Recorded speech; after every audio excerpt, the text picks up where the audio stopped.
జామ చెట్టు ఇది కొని ఒక 8 నెలలు అవుతుంది. 8 నెలలకి ఇది హైబ్రిడ్ జామ చెట్టు. కాయను చూసి కొన్నాము, చిన్నగా పువ్వు వేసింది ఆ రోజు. తర్వాత మాకు ఇప్పుడు చూస్తుండగా అన్ని పువ్వులు వేస్తూనే ఉన్నది. ఇట్లా చిన్నగా కాయలు అయితే పడుతూనే ఉన్నాయండి. ఇందుకు ఇట్లా చిన్నగా వస్తున్నాయి. ఇప్పుడైతే ఒక చెట్టు పంగకే చూడండి, చిన్న కొమ్మకి ఒక 4 కాయలు వేసిందండి. ఇట్లా 4, ఇక్కడ ఒక 2 ఇట్లా వేస్తూనే ఉంది. ఇక్కడ చూడండి పువ్వులు చిన్నగా మొగ్గలు, ఇక్కడ చూస్తే చిన్న పువ్వులు. మరి ఇక్కడ వచ్చేసరికి ఇంత ఇది ఒక జామ చెట్టు. ఈ కాయ వచ్చి 2 నెలలు అవుతుంది. ఇంకా కూడా చాలా మనకు టైం పడుతుందండి కావడానికి. ఇక్కడ 2, 3 చిన్నగా, ఎంత చిన్నగా అంటే బుచ్చ పట్టిందండి. చూడండి ఎంత బాగా వేసిందో.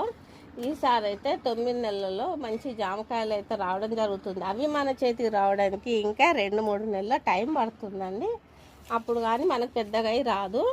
ఒకటి చెట్టుకు వచ్చిందండి. ఈ చెట్టుకు వచ్చి కూడా ఒక 3 మంత్స్ అయిపోయింది. 3-4 మంత్స్ అవుతుంది.